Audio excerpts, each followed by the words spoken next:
2/1 versus eating when hungry. Oh, So what do you yeah. reckon? So, Eat when you're hungry, or just have that regime?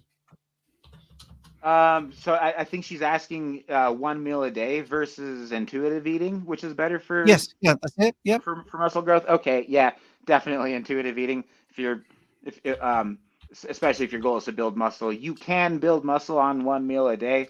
Um, it's a slower boat, but if you're doing it and you like 1 meal a day, that's your decision. You know, what's most important to you in your quality of life? Do you want to see as much muscle as much muscle as you can, as fast as you can?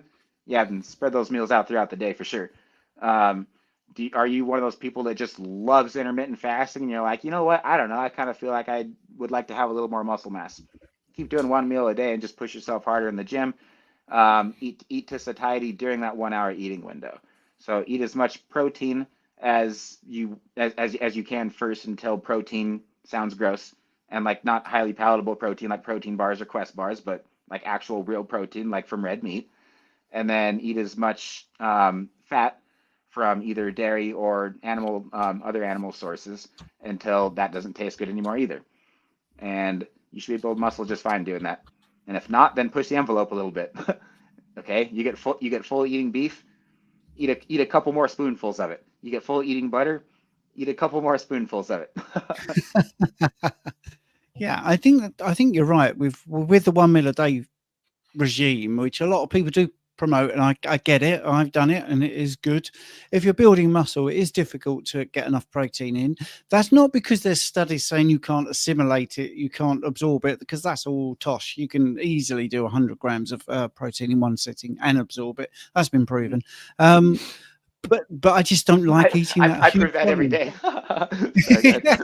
Yeah, but I don't like that volume. I like too much, so I'm just trying to keep it real. When we're talking about health, it is that net benefit thing. We're still trying to enjoy our life, so you want to make sure. It depends what your goal is. If you want to be the Right.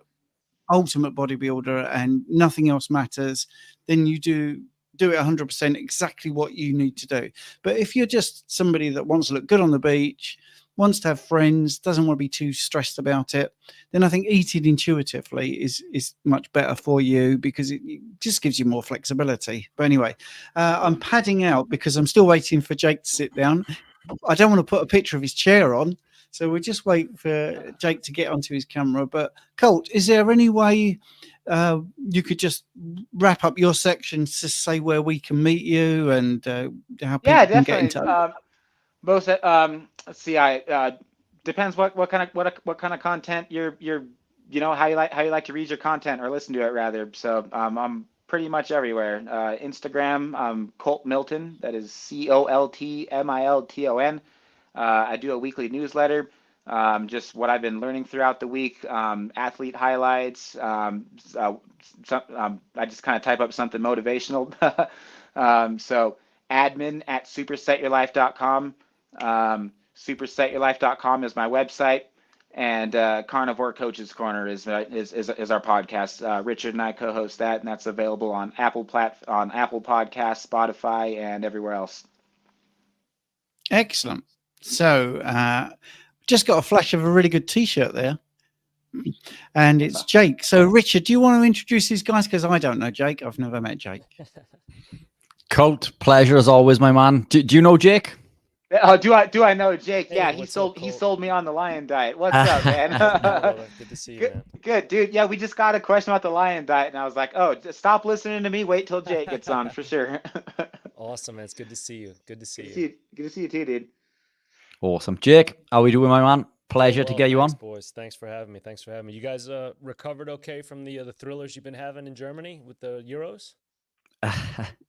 That's more. I'm struggling to hear Jake. Can you put your mic volume up a little bit? Yep, I'm pretty loud. Can you hear me now? Is that better? I am a little bit deaf, so it might be me, but it just seems better now. I think it's the same this end, isn't it? Yeah, it's a bit quiet, but is the mic switched on? Sorry to be doing the housekeeping. Yeah, it's on. Hold on, let me see. We want to hear you. Is he quiet for you, Colt? I can hear I think it's pretty Better low now? level. I can hear both of you fine. Better It's a now? little Better bit. now? I think it's the same, isn't it? But I mean, I can make out what Jake is saying. Yeah, If go on. that's I've got it turned up on 200 on the setting here for StreamYard. Yeah, we need 211. I don't know what's going on. I can hear him just fine over here, yeah. Okay. Yeah, okay. Cool. loud and clear. I don't know. Maybe it just can't cross the pond. No worries. Anyway, how we doing, my man? Great to Great, get man. you It's on. good to be here. Yeah, thank you guys for having me. I really appreciate it. Thanks, Stephen and Rich. Really appreciate it. Thanks for being here. Long time overdue. But yeah, where are we now currently, Steve? I think, are we at 13? 20, not 20. We're 14, 11. Oh, I don't know. I'm 13. 13 hours in. Obviously Yeah, taking its 13 toll now. on poor Yes, Stephen. taking the toll. But now we've got you to take up a bit of time and to explain some things. So, Jake, do you want to introduce yourself to all the listeners? Sure. Hello, everyone. My name is Jake Thomas. You can maybe recognize me from Life Like Jake. I've been a practitioner of the carnivore diet since 2020 and been a triathlete, frequenter on the USA Triathlon circuit for the last several years. I used to compete in physique and bodybuilding as a natural bodybuilder up until the World Championships in 2019 was my last show. I did those as a bro diet or a standard if it fits your macros dieter, and then eventually even as a vegan. So I came into the carnivore space having been a vegan and plant-based vegetarian before that, and found my way into the carnivore world, like I said, in 2020, and I've been practicing that ever since. And up until recently, just started reintroducing certain carbohydrates to kind of experiment with athletic endeavors because, like I said, I'm a pretty frequenter on the USA Triathlon circuit. I ran a 20-mile run this morning, and so for me, it's about pushing boundaries of metabolic health and athletic performance in particular. I think a big part of dieting and diets in general have a lot of tribalism about them and extremism, to where people find kinships, based on things that we can all get behind, and at the same time, it's easy to create enemies out of things we don't agree with. And I think a big part of that is, I saw it as a vegan for sure. Saw it as vegetarian for sure. Even in the bro world where we eat our chicken breasts and white rice and everything, you're kind of ostracized for that. And I've seen it in the carnivore space too. So recently now I'm trying to incorporate more things that feel good to me, irrespective of what my emotions kind of want to dictate or say, or like I said, even my own kind of fallings into this tribalism of like, this is absolute, this is dogmatic, it has to be this way, only this way. I've done these things now in so many different, by ways of so much different nutrition. To me, it's hard to kind of die on a hill saying that one way is the only way. But I'm happy to talk all things ketogenic for sure with you guys today. So I'm stoked to be here. Fantastic. Brilliant stuff. So once a bodybuilder, Jake, and now a triathlete, but you can't run 20 mile on no carb, surely. It's funny you ask. Not only can you run 20, but I ran 26.2 several times. Actually, my fastest marathon yet was a dry fasted marathon in 2021. The Philadelphia Marathon I ran in 3:25, which for me is a personal best. It was also my first marathon at the time ever. But leading up to it, I'd already been training for several years, zero carb, and I'd been doing a lot of fasted training. I'd always been fasted even for years before becoming a carnivore. I'd trained fasted and become a big fan of doing that, and just kind of the minimalism that a fasting lifestyle kind of provides, as far as in not having to think so much about food constantly, and especially having been a bodybuilder with doing prep work and meal creations and storage and consumption. It just takes so much time that I really fell in love with fasting because of how much time I got back, or how much time I was able to find by foregoing, preparing food, eating food, just constantly thinking about food. Because no matter which way you go about doing it, no matter what diet, we live in a world where we live to eat rather than eat to live. And even if you're omadding, like you're thinking about like that one meal of the day is going to be so good. Like I've got so much focus and attention on it. I'm kind of jumping all around here. So for that marathon, that first marathon that I ran, I had run a half marathon a few weeks before. It was on Halloween day, actually. It was really cool. It was in New Orleans. Costumes were worn. It was great. It was a lot of fun. And I ran that in just under 100 minutes and did so fasted. I was always running fasted, but even on the course this time, I did it dry. So I didn't stop at any of the water stations and take water. And I was doing that because I had a guy right behind me kind of clipping my heels, trying to pass me, and I didn't want to fall back. So I just was like, okay, I'm not going to pit for any of this. And I felt fine. I was going through the stations, you know, first, second, third, fourth mile, and I was feeling good. You know, I'm running sub 7 minutes per mile, and I felt fine. And I ran the whole race that way. So at the end of it, I was like, wow, I feel really good right now. I feel like I could do this again, double the distance and run a marathon in the same sense. It was my just kind of in the moment logic. I didn't really have any reasoning or, you know, data to kind of put that on. It was just more my like anecdotal, just on the spot N of one thinking I can do this again, double the distance, given the level of fatigue I'm at right now. If I were to see like some type of depreciation scale, what would it look like? How would I feel? So I said, I'm gonna go run a marathon and try to do the same thing. When's the nearest or when's the next and how far away is it? This was October 31st. The Philadelphia Marathon was November 20th or November 21st. So I was like, okay, 3 weeks prep. Sure, that'll do. I guess it'll be enough. It's not ideal, but it was what I was going to go with, and that's what I did. I continued the training the same way. I would just, you know, load up on my electrolytes. At the time, I was taking Ultima, the brand of electrolytes here in the States, 0 calorie, sugar free, and nothing else. So I didn't have amino acids or you know, beta alanine or any other type of caloric having substance to give me any type of calories. So everything was still calorie free. So I was maintaining the fast and did that through the training. The longest training run I ended up having was like 17 or 18 miles. So the day of the race, 20 days after the half marathon for my first marathon, was the first time I was going to run that distance. And I got through into the race. I was running fine. My half pace was a sub 3 hour pace. So I was running like 650 per mile or 652 per mile, finished the half and was cruising. I felt good. 15, 16 miles, I still felt good. And then around like 17, 18, I started to like I could really feel the grip, like grabbing me, you know, like the energy kind of being zapped out. My legs started getting heavy. The lactic threshold was really building up. I could just tell like I was going through those phases of depletion. And at that point, I could have totally taken water. I actually even made my own like carnivore gels at the time. I went to a supermarket the night before the race and I bought some raw cream from these Amish farmers that I melted some bone marrow with and poured in my electrolyte powder and put these in Ziploc bags. And that was going to be like my gel, okay, on the course.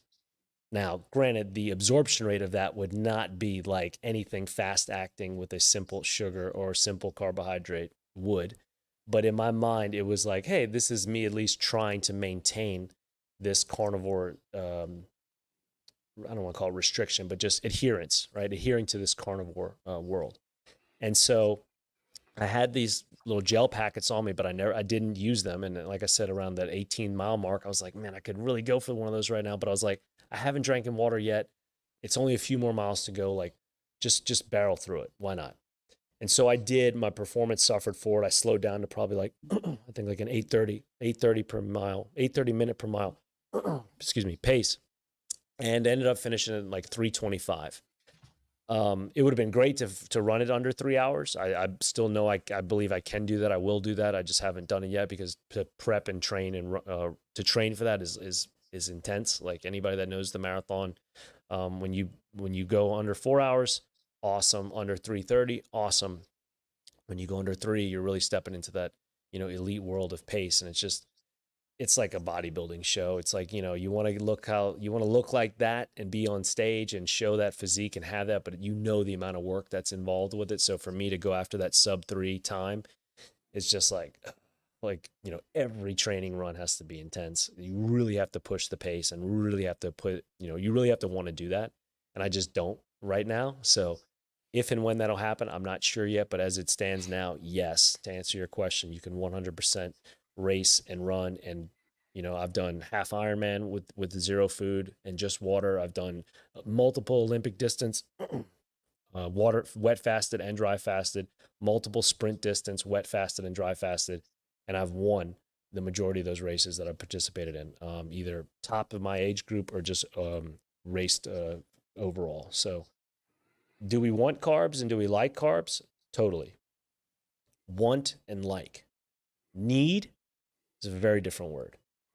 It's the same thing, when people tell me I can't have this because I'm I can't have, well, Jake, I see you're eating a lot of fruit now. That's great. I wish I could do that, but I can't because I'm a carnivore.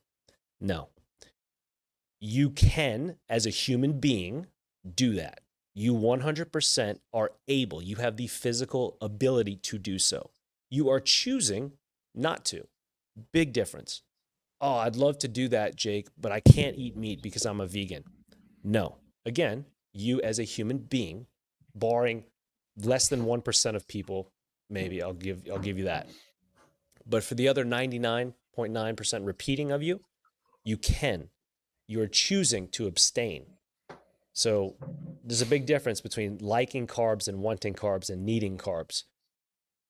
I would go so far as to say that the human body does not need them for 99% of people and for 99% of the time. Wanting them and liking them is a very big difference.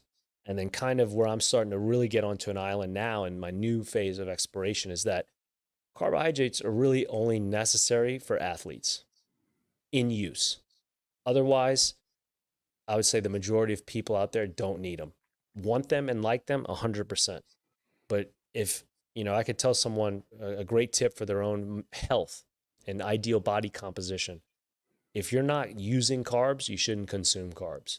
And for 99% of you, you don't need them. You just want them / like them. Yeah, spot on. And you've almost said that word for word as I do or have done. I remember a situation a few years ago when I was out with family for a meal or friends, and they said to me, they held up a piece of cake and said, "Oh, you can't eat this, can you?" And I said, "Well, I can. I can eat whatever I want. Today, I'm choosing not to. Today, I don't want to eat that piece of cake. Tomorrow, if I want to eat it, I'll eat it. There's nothing stopping me from eating that cake. But tomorrow comes, and I make the decision again that I don't want to eat that cake." So it's all about decisions. We can eat whatever we want. I agree. I don't think there's any requirement for exogenous. Cheers, Colt. Take care, man. I don't think there's any requirement for exogenous carbohydrate in any circumstance. I would agree also that any circumstances that would require it would be in athletic performance. Interestingly, you touch base on half Ironman. I don't know if you've seen the post that I done recently, but a friend of mine, a guy that came to see me, we're now really good friends, Mikey Davis, who's a chiropractor. He came to one of the talks I did on athletic performance as a vegan. He's now pretty much carnivore. Now, he was ranked in the top 48 in the UK in Ironman back then. 2 weeks ago, he won the European Championship. So he's now number one in Europe as a carnivore. I did see that. Okay, I did see that then, yeah. So the caveat to this, and with full, just to be full exposure, he did use carbohydrate on the day. He used between 20 to 30 grams an hour, but he entered that fasted. He did the full Ironman fasted, and after, he said, "I don't even think I needed them." It was more to do with the fact that it was a mental thing. A comfort blanket, if you like. And the question there, I think, is, are the extra carbs going to cause damage? Are they going to be a detriment to his athletic performance? 30 grams an hour isn't, especially if you're that highly insulin sensitive. But many would argue then, well, he's used carb. But I mean, you can't argue that his training has been done fasted. He was 16 hours plus fasted going into the race. He only used electrolytes and some of my exogenous ketones that I manufacture, and my electrolytes. I'll have to send you some of those to try. Sure.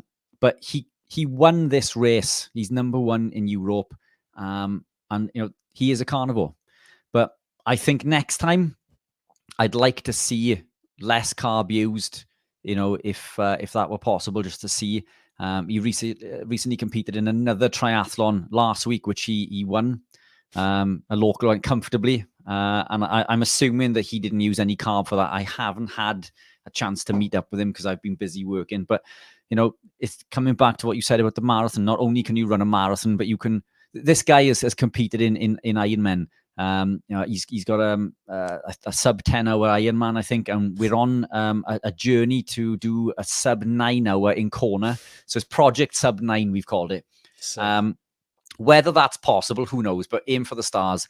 The 70.3 that he did recently, which is a half Ironman for those who are not familiar with the 70.3, I think it was 4 hours 11. So I mean, he's a beast. He looks like Clark Kent, so he's in my phone as Clark Kent because he's absolutely superhuman. But it's extraordinary that we are in this society that believes that we need, you know, carbohydrate for athletic performance. He's part of a Facebook group, and everybody within the group was asking about what carbohydrate that they use to fuel, you know, their Ironmen and the 70.3s, the triathlons, and everybody was piping up with different solutions.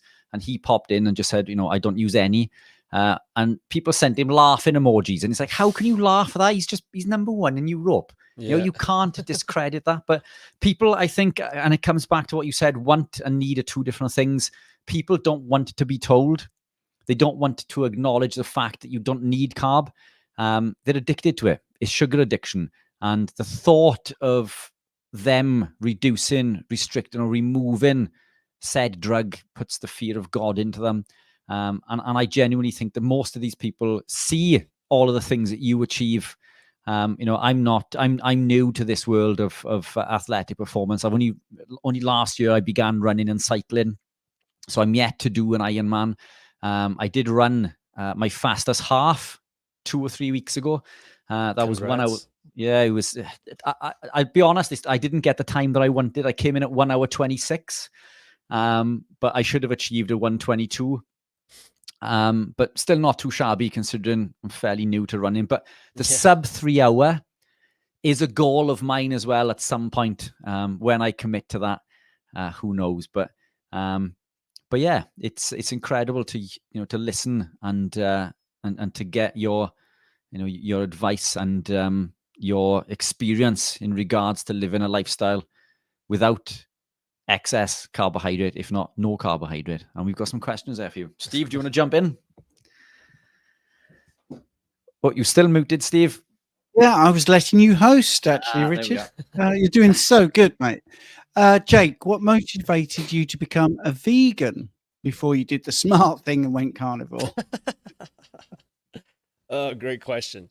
I was dating a vegan, or I was dating a vegetarian at the time. She and I kind of went down that path together, and started as, you know, pescatarians, and then, you know, there was more plant-based things showing up in the apartment, and I just was kind of just you know, by default, like, all right, there's almond milk, I'll drink it. You know, I wasn't too picky at the time. I was more so about just the curiosity, and it also made things very more civil in the household.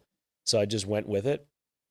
And then through that, after about 1.5 years, we went into veganism, and then I did that for about 14 months. So it was really because of the dating life that I was exposed to at the time. I did not have any moral or ethical reasoning for it. It was not about my own personal health for any reason. It was just, like I said, circumstantial. And I took it, you know, to the levels that I took it to because it's sort of just where I was at the time. But it was never about, you know, animal rights or environmental consciousness, which is all bullshit anyway. For people that do that for that reason, just heads up. Yeah, you think you're saving the planet by saving animals, well, you're dead wrong, because plants live off dead animals. Like, spoiler alert to everyone out there. So that's my 2 cents on that. Yeah, it's going the extra mile with the thinking, isn't it? I mean, it's such reductionist thinking. Oh, you kill an animal and eat it, but my plants, they don't have pesticides on, or you know, they're not in soil, which is dead animals. You know, they don't seem to want to make that link, which I think is quite strange. Someone here is asking that when they went running, they ran out of sweat, and salt was coming out of their pores. So how is a dry fast logical? Great question. Before answering that, I'd have to say or ask back, what's your experience with fasting like? What's your diet like? What's your activity like? What kind of stamina do you have in your mind? How much have you done this yourself? What's your experience level in doing so like? And kind of like what, Rich was talking about, is that so much of this is about conditioning. And by that, I mean societal conditioning, emotional conditioning, familial conditioning, religious conditioning. That's my favorite one. And with that conditioning comes comfort and familiarity. And kind of like what Rich was talking about also, like so much of that want and need is about, what did he said? He said like cushioning or pillow padding, right? Like for kind of like relief, having the 30 grams of carbs per hour. Like, was it necessary? It was just more that mental like reassurance, And with the dry fast, I didn't just go out there that day and was like, I'm just going to do this and just let it fly. I'd been building up to it. So I can only tell you anecdotally from my own experience is that I was able to become more familiar with those extents gradually, and it's going to defy what people think is right. It's going to defy what people think is healthy and optimal. Sure. Because should you do that? Probably not. I remember reading or someone telling me, hey man, did you ever hear like Wim Hof ran a marathon, dry fasted, da da da. I was like, well, cool, so have I. And I didn't, said it to myself, and I was like, wow, I guess that's kind of a cool thing to do, or kind of a serious thing to do. And I used to be in this Facebook group, or not Facebook group, but a social group with a bunch of other people in my old business. That was like an athletes group. And the first meeting we went to, they were all talking about their feats, and a lot of them were ultra runners and just, had run 100 marathons. They're all kind of crazy, like really cool things. And I was like, wow, these people are serious, like amazing. And at the end of the meeting, the host was like, hey, Jake, tell them all about your really cool marathon. And I did. And the chat just like exploded. Like, you ran how fast and dry fasted. And I was like, yo, whoa, y'all are way cooler than me. What you guys have done, you're 50 plus 100 milers and, Badwater 135 and the Konas and Leadvilles and like one of the guys had ran the Moroccan Ultra. And I was like, you guys are way cooler than me. Like, and they're like, yeah, but doing that without water to us is way cooler. So a lot of it, honestly, was intuitive to me, and it still is intuitive, because I think it's a very hard space for us to quantify, because it's very hard to differentiate what's healthy and what's possible. Someone telling me that it's not possible, or that it's not healthy, or that it's healthy but not possible, or vice versa. Well, how do you measure that? Similar to what your friend did, Richard, like, number one, when you place first in a race, when you get that medal, when you're the number one Ironman in the UK, or in Europe rather, it's like, you can say what you want, you can criticize, you can demonize, you can disagree, but it's like that freaking gold first place medal speaks volumes. So with the dry fasting, I don't know if I'm answering your question all that well, but your body has so much water in it, so much more water than you could possibly imagine. And if you can understand this in the sense that if you go on a wet fast, we can water fast for greater than 30 days. I mean, I know people that have done it for 45 plus, water fast for sure. I also know friends, myself, my longest dry fast is 72 hours, but know people that have done 11, 12, 13, 14 day dry fasts. Now you get into critical phases totally past the 10-day mark. I mean, even past the 7-day mark, it can get pretty serious and gnarly. But nonetheless, what our bodies are able to do on a wet fast is just beyond conceivable to many people.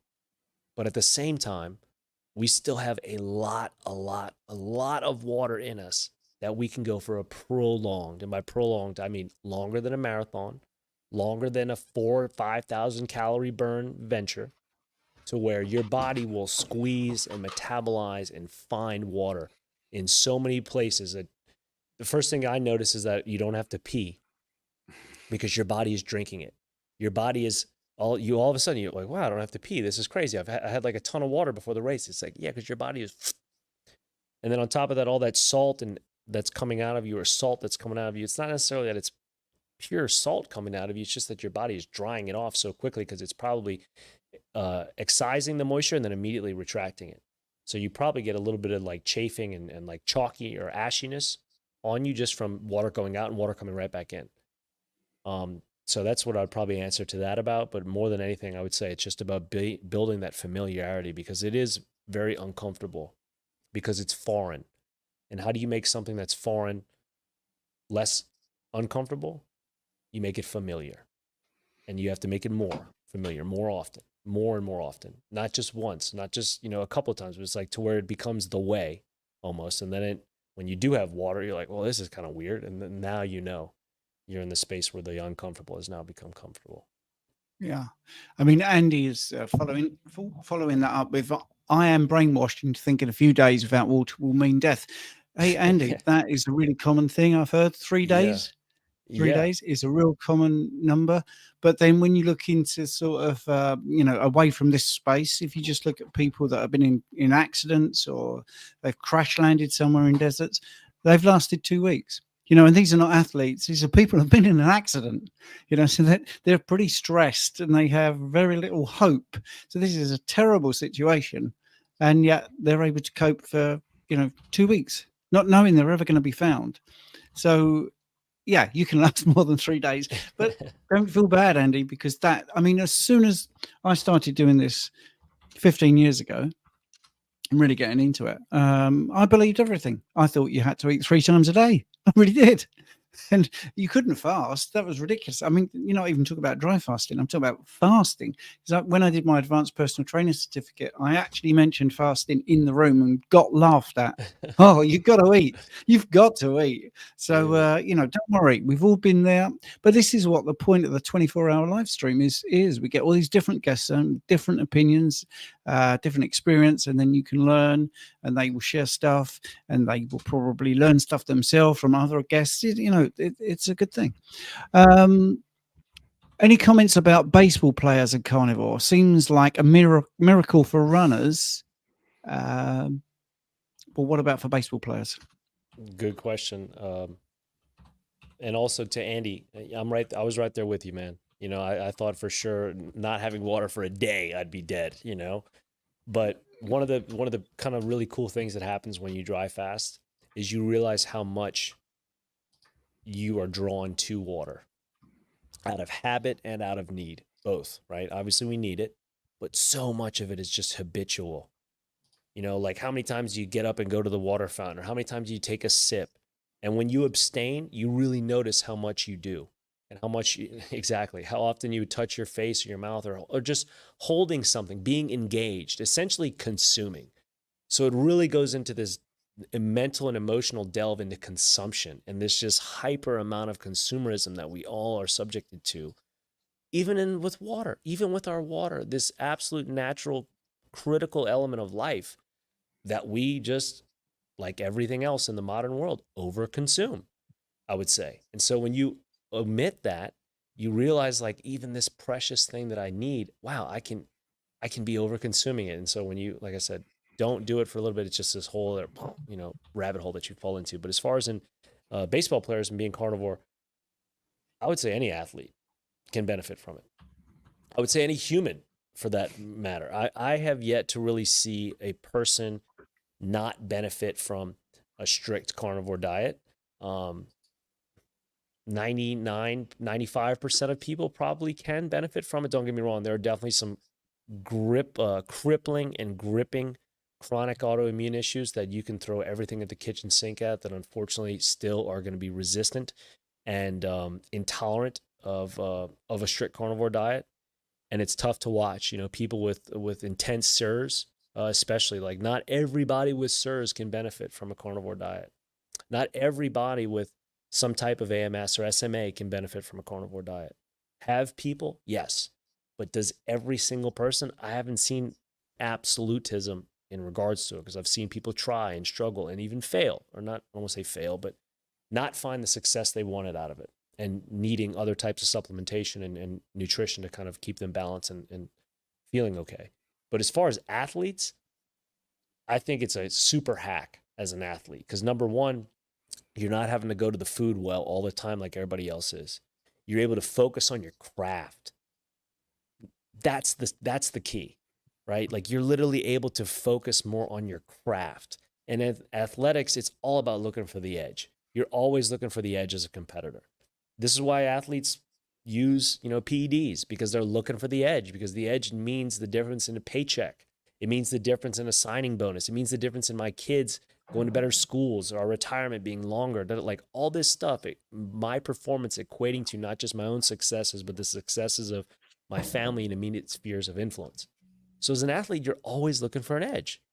And what if you could find or have an edge that not only gives you, let's say it's just the same performance, but you're able to focus on your craft more because of the lack of frequency and consumption that you would normally have to subject yourself to by way of shakes and powders and pills and just 5 times a day of eating, as opposed to just this one maybe meal a day where you're getting this super, very optimal, minimalist base of nutrition to where you have all this other time to focus on your craft. So that's, to answer your question, Margaret, I would say irrespective of the sport, it's the fact that the diet or a carnivore diet would give you all this extra time to be able to hone your craft, as opposed to dealing with maybe digestive issues. I had some brain fog from something. Was it the food? When you can give your body a very consistent metronome of sustenance, it responds very well. Infants are the best example. Breast milk. A carnivore diet, a strict carnivore diet, is essentially breast milk. Why do we have breast milk? Why is this miracle of mammalian evolution there? Because it gives our growing infants everything they need from a single source of sustenance. One. Why? Because it's immediately utilized, easily digestible, and it has very, very, very minimal storage. And most importantly, because it puts the least amount of duress on the body. Infants on breast milk do not have the gas and disgusting bowel movements that they do once they get on green and orange jars, barring the mother is healthy and not taking down terrible things herself. But once we give our kids all these colorful jars, well, that's when the diaper duty, changes a lot. And it's like, babe, you want to do this one? Like, oh, you're not as excited there anymore, Dad. Like, well, she's got, she's not as healthy as we thought, or not as special as we thought. We are the same. We're very similar. And our hearts and our emotions go towards these other foods because they're colorful and they taste good and they make us feel good. They remind us of places and they're awesome. Don't get me wrong. But it's undeniable that if you want to have more digestive efficiency, if you want to have more, like I said, this metronome of just processing efficiency, metabolic processing efficiency within the body, you remove the variables.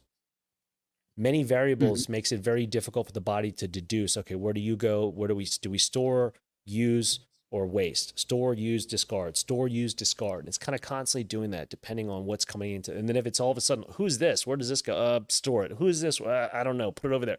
It's a lot going on. But when you can dial it into this one thing, or very few things that have a very similar makeup, there's a lot of familiarity with there. With that familiarity comes efficiency. And because of that efficiency, the body is able to do what it does best, which is auto-regulate. So it's not about the carnivore diet healing people. It's people healing themselves, but the diet allowing it to happen.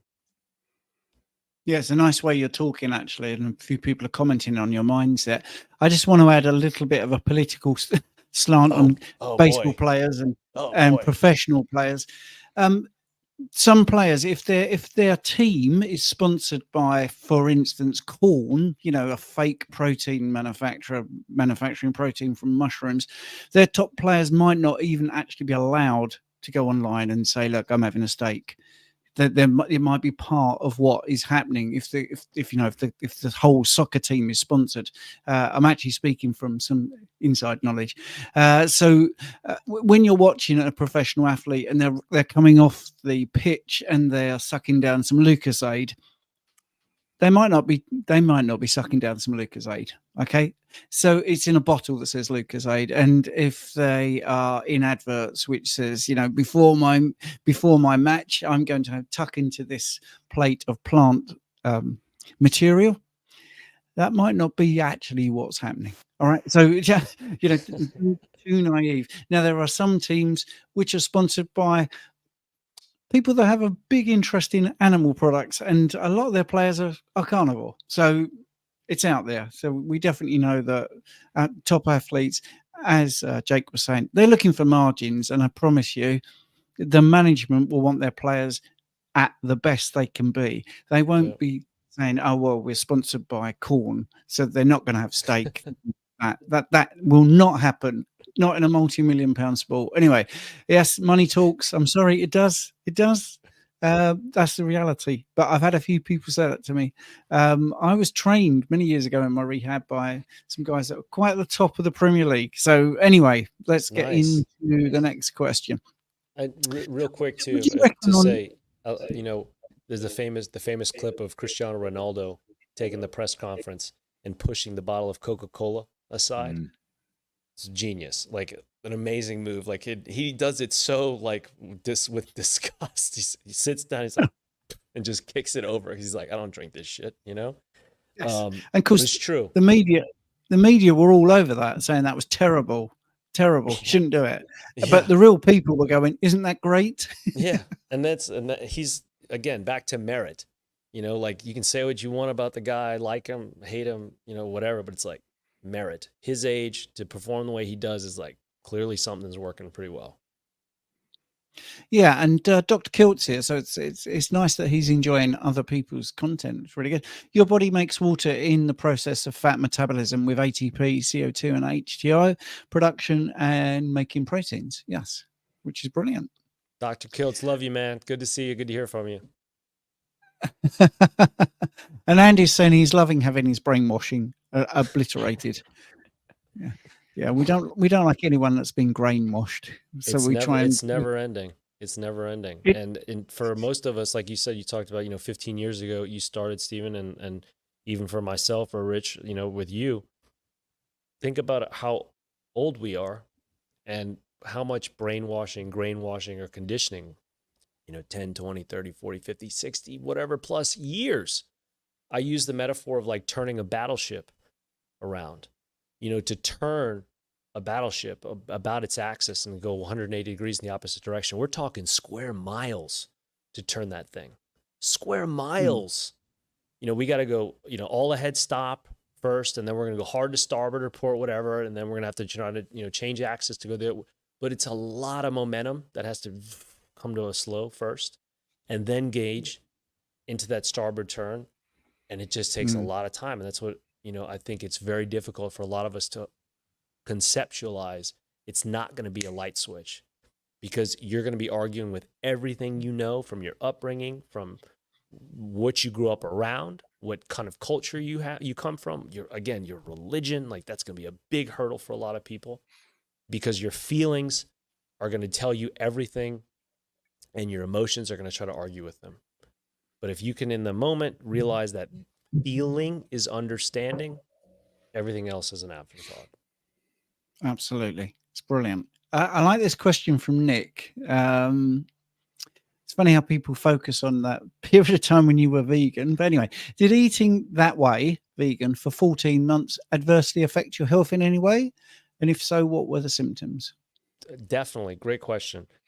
Yes, the toilet paper budget was substantially higher than normal. And the bowel movement frequency was, again, also substantially higher than normal. I was a vegan athlete. So me using the toilet 3, 4, 5 times a day with mass evacuation was me thinking like, oh, it's because I'm a vegan athlete and my metabolism is really high. So I'm processing all this food out and it needs to be, I'm so cyclical. No, dummy, Jake, this is all waste. Everything your body's trying to tell you and saying like all this foliage and colorful whatever that you like and tastes really good, which it does, like no doubt about it. That's a fact. That's in my opinion. It tastes good. But the body showing me all of this is waste means that for it to extract those nutrients, it had to go through all this work. It had to break down all this extra stuff. It had to take more time. It had to be stressed, unnecessarily to go, okay, we're just going to take this little guy here. That's all we need. The rest of it, we don't want. That's brilliant. And I didn't have that aha moment until I was a carnivore.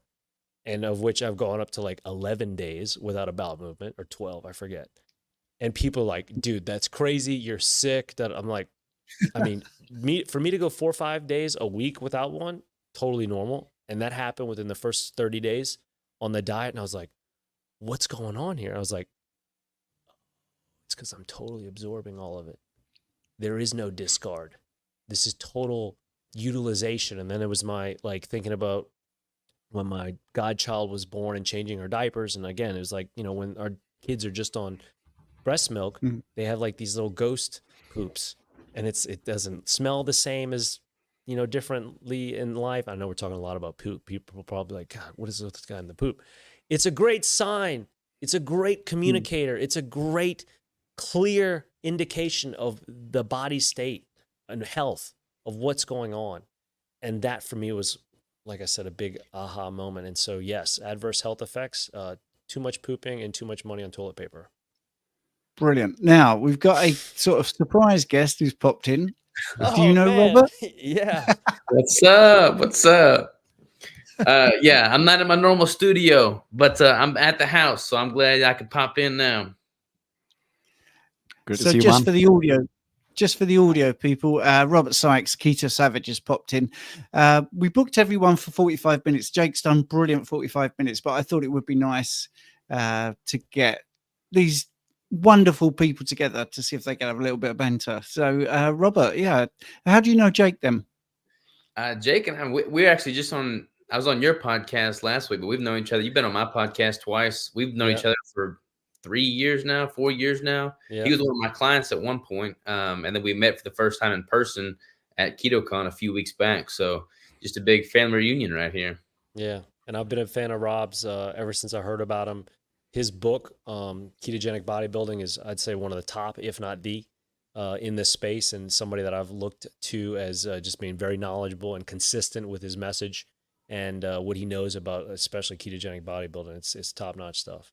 Appreciate it, man. I just came to listen to you talk about poop personally.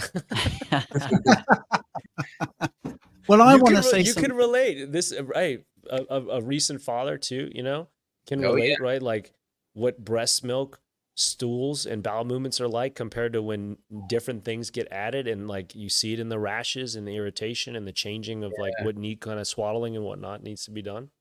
Yeah, I mean, our kid, he just turned 2, and he's been straight up keto carnivore since the beginning. I mean, all throughout Crystal's pregnancy, she was eating keto carnivore, and he's only eating real food. So like, we're not going to be feeding him any of the stuff that comes out of the baby food aisle. I'll just put it that way. Brilliant. It's the only way to do it.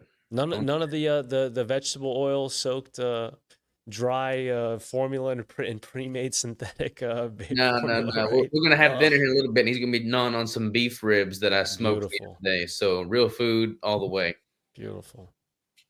100%. that was one of the big questions we had earlier about feeding children this way, and I was saying we never question Pop-Tarts or cereals or, you know, fruit juices or anything like that. But you say you want to give your child an egg or a little bit of steak, and it's like, wow, this is really freaky.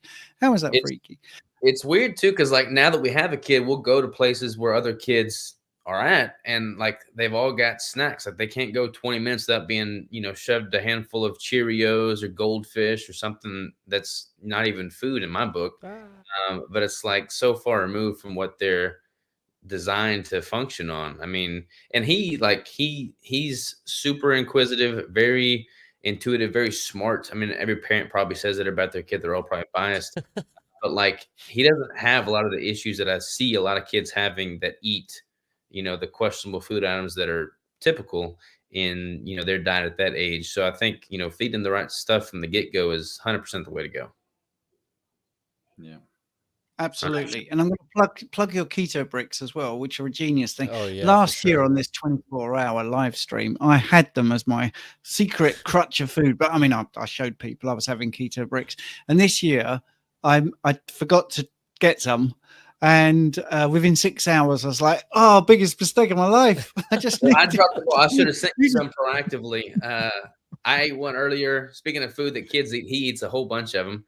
But yeah, I totally dropped the ball on that. I should have sent you some in preparation for this 24-hour live It's stream. my fault, Robert, because we're due to restock with you in the UK, aren't we? Yes. So we're now in a position to pull you back in now that we've sorted out the the carriage and import thing. So yeah, watch this space. I can't remember your guy's name that I've been dealing with, but who's the guy that deals with the international orders? Greg. And we That's just it. changed all of our international shipping stuff, so we're using a new Brilliant. provider now. So it should be like super streamlined going forward. So yeah, we'll get it to the UK, no problem. Awesome. There we are. We'll get that order in as soon as we can, and we'll bring the keto brick back to the UK finally. Awesome. Well, I don't mean to like jump in and mess up Jake's dialogue here. I don't know. I just kind of came in unannounced, so my apologies there. No, dude, you're totally welcome. You're right on time. I'm about to get off anyway, so you're right on the money. Oh, sweet. Who's after you? I don't wanna mess up. Look, I've just found a question actually that has popped up, which I think you might have inspired here. Is intermittent fasting safe for a breastfeeding woman without affecting supply? Yeah, I would say, I mean, my wife was intermittent fasting throughout her pregnancy. I mean, I would never recommend extended fasting while nursing or breastfeeding, but like intermittent fasting, just kind of eating as is natural with a ketogenic, low carb, high fat diet. I mean, that's going to come with the territory anyways. And her supply was never an issue. I will say this though, if you are keto and you're breastfeeding, you may notice that your quantity may be a little bit lower, but the quality of that milk is superior. So the infant doesn't likely need as much quantity. So that's something that we notice with her breastfeeding for sure. Okay, I've got a question for Jake, and then maybe Robert, you could sort of add a little bit if you want to. I think this is a great question. Should I wait for fat adaptation before starting exercise in order to build muscle while losing weight? Which exercises do you recommend for females? So, I mean, there's a few questions there, but the first one, should somebody wait for fat adaptation to kick in before starting exercise? I would say, as far as in waiting for fat adaptation, I think that you can define that a different way. Does fat adaptation mean in ketosis?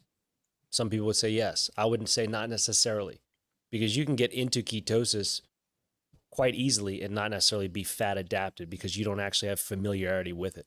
So just because you're metered in ketosis doesn't mean you are mentally fat adapted. You don't know necessarily what it feels like, what your body's needs are, what your energy levels are like, what you're able to draw from as far as in the well. Some people find their explosive performance isn't the same when they first get into that fat adapted phase. Could be true, but I think it takes time. It takes more familiarity to grow into it. That's on one side. The other side of that is I love trial by fire too, and kind of learning it the hard way and trying to figure it out the hard way. But I'm very much someone that relies on the meter for ketosis.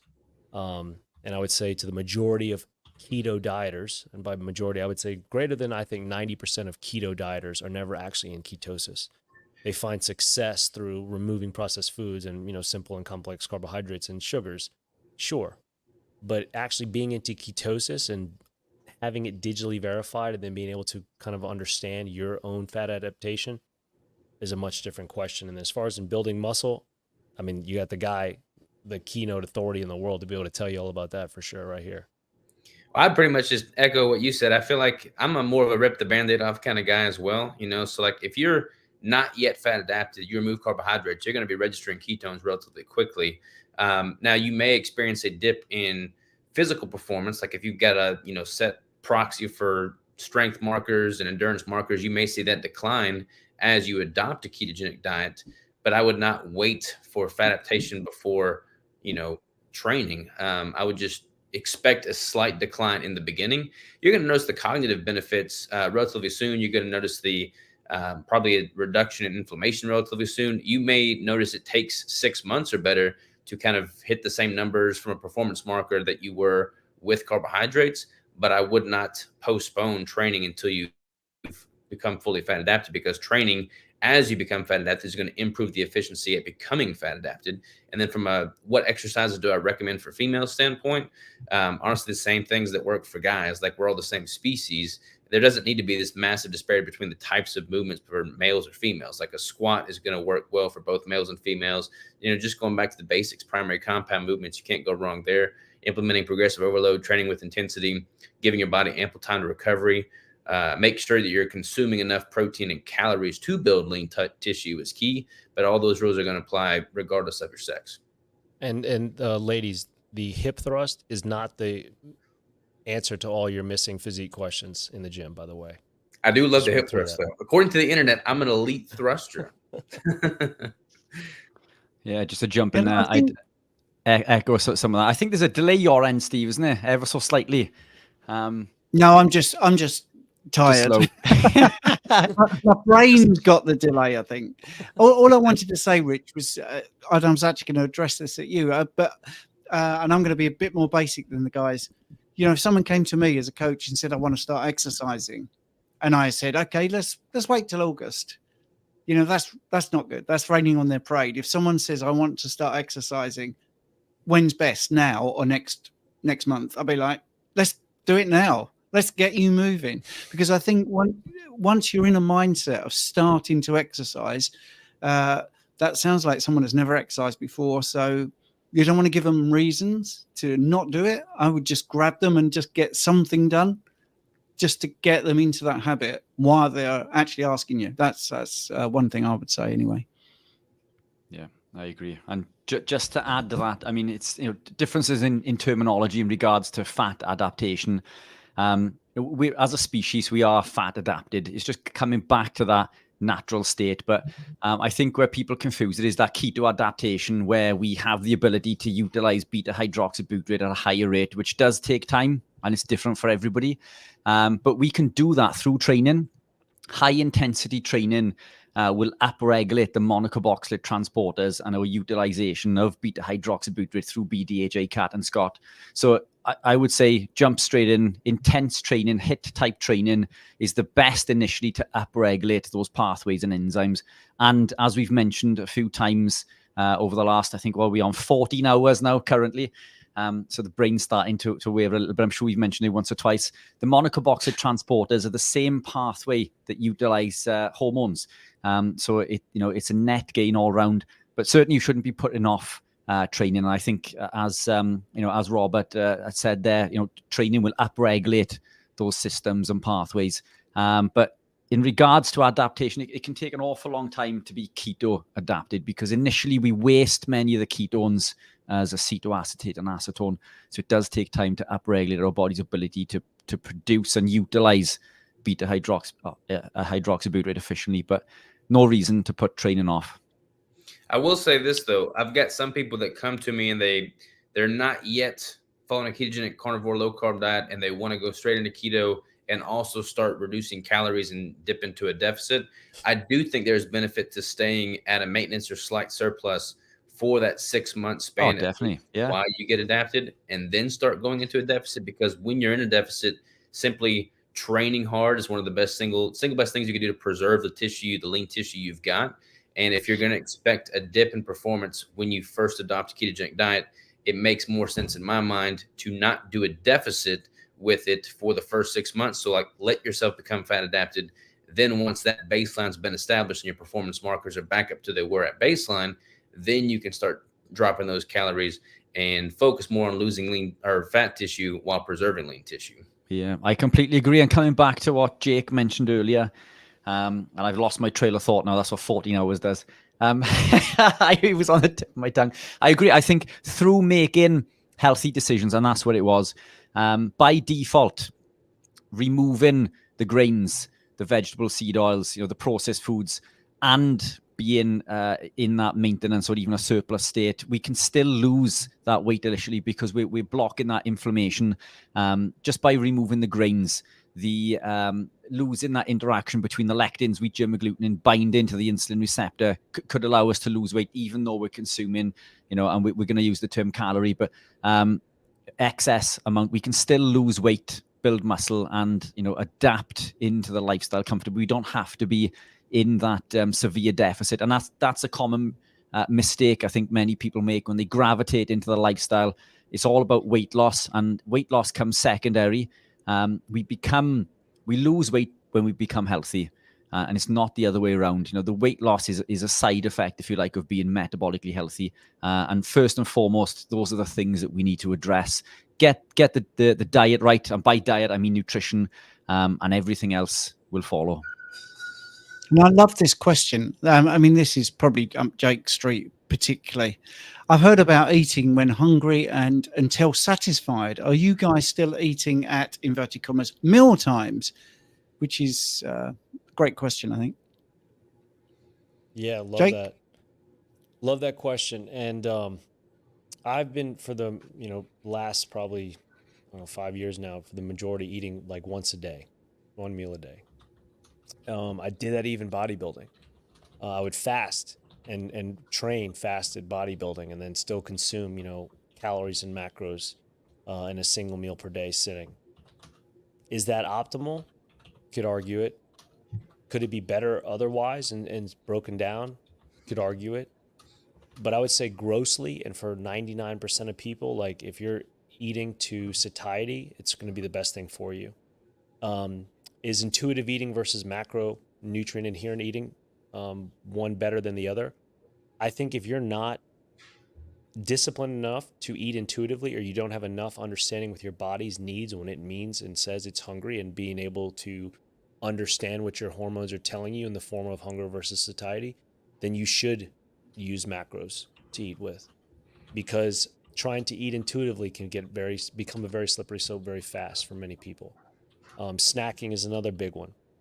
It's very easy to overconsume by snacking. So that's another big part of eating the single meal per day, because it's just this one time, one instance. Again, to me, it's also about maximizing time, not having to be, sitting down, not having to take the time to do this, but actually just being able to focus on whatever is my work, my life, leisure, whatever. But just to have that kind of single time throughout the day to where I'm doing that, and then everything else is, is pretty copacetic. But eating when hungry and until satisfied, I think that takes a lot of discipline to be able to. Well, I don't know. Maybe we shouldn't call it discipline, but maybe it's humility. Maybe it's humility, because it's something about having to. Well, I really want to eat this more, but I believe I need to kind of. I don't know. Maybe it is discipline. I'm getting confused with my adjectives there, but I think it's a lot better for someone with less experience to eat 2 macros if they're trying to hit a goal. Because if you try to trust yourself and you're not necessarily trustworthy, it's a pretty tough thing to do. Excellent. Robert? Yeah, I agree. I mean, as far as meal timing goes, like I pretty much structure my feeding times around when is most convenient for my daily schedule. I don't get locked into some societal, demanded meal time. It's like when you go on an airplane and you're on a 45-minute flight and they start walking on the aisle and hand you snacks, and like you watch the people and it's like they're like puppets. They automatically go for the crackers and the snacks. Like they're not hungry. They can go 45 minutes on a short plane flight without eating, but that's just what society pushes them to do, and they fall into that societal pattern. I eat typically when I'm hungry, which normally is around 2 hours post-training, and then again sometime in the evening. I typically do 2 meals a day. When I'm in a pretty significant deficit, I'll transition to a 1 meal a day approach, because for me, psychologically, I find it more sustainable to eat one larger meal that fills me up and actually satiates me, as opposed to multiple smaller meals that always leave me wanting more. So when I'm in a deficit, I'll transition to an OMAD approach. But it's more so based off of convenience around my schedule, and not societal, norms or what they push on you. So and when it comes to eating intuitively versus tracking macros, I think if you're eating quality fats and proteins that are nutrient dense, your body's ability to be in tune with its natural hunger and satiety signaling cues is significantly amplified, versus if you're constantly seeing increases in spikes in blood glucose and insulin as a result of eating hyperpalatable processed sugary foods. However, it is not intuitive to drop body fat drastically. Like when I'm in a competition prep, I am pushing past the point of hunger. If I was to intuitively eat, I would stay at a rough homeostatic body composition. But I'm trying to get beneath that. So I have to push past that point of intuition, in which case I am tracking everything. And a lot of people that have chronically under-eaten their whole life, their metabolism is significantly depressed, and they would benefit from a strategic time of almost force feeding to upregulate that metabolic effect. And that would in turn increase their hunger. So sometimes you have to push beyond intuition. But I think as far as eating intuitively goes, doing so with a, ancestral based, high protein, high fat, ketogenic carnivore diet is certainly easier to do than a standard American diet. Brilliant. And that's the hour. So that's fantastic. We're going to get rid of all the testosterone now, Richard. So thanks very much, Jake. Thank you very much, Robert. We've got our next guest waiting in the wings, the lovely Pim Jansen, who's going to talk about addiction and how to control those things. So you guys have been brilliant, absolutely brilliant. And hopefully we'll meet again soon. Thank you. Appreciate you letting me jump in, Jake. Good to see you, Absolute Rob. pleasure. Great to see Yeah. you, man. Cheers, gents. Thanks, boys. Take care. Thanks very much. See you, Jake. Thanks, guys. Take care, man. Y'all too. Bye. Yeah, that was awesome. So, here's Pim. Hi. Hello. How we doing? Good to see you again. Nice to see you too. Thanks for inviting me. I'm really happy that you're doing this again. It must be a toll on your bodies to do this 24 hours. Yeah, what was really interesting is what I'm finding is there's so many times I want to talk, but we only get the guests for an hour, and I don't. They were talking about hunger and listening to your hunger. Well, I was going to do a fast today. That was my decision. Just makes life easier. And we talk about eating intuitively, as you heard, as you was waiting in the wings there. And by 6 hours in, I thought, I'm hungry. I'm going to eat. So I think that is a good thing to do, to try and be intuitive. But anyway, for people that don't know you, Pim, can you just give us a little bit of an introduction to what you do? Well, I'm helping people with emotional eating or food addiction. I call it carb addiction because that's usually what we're addicted to. I have a background in nutrition. I'm a biomedical scientist, and I'm also a former sugar addict. So what I want to help people understand is that an addiction is not a disease. It's not something like the AA is talking about. It's not something that you inherently are. Everyone has this pre-programmed into their nervous system to want to do anything that is addictive, basically.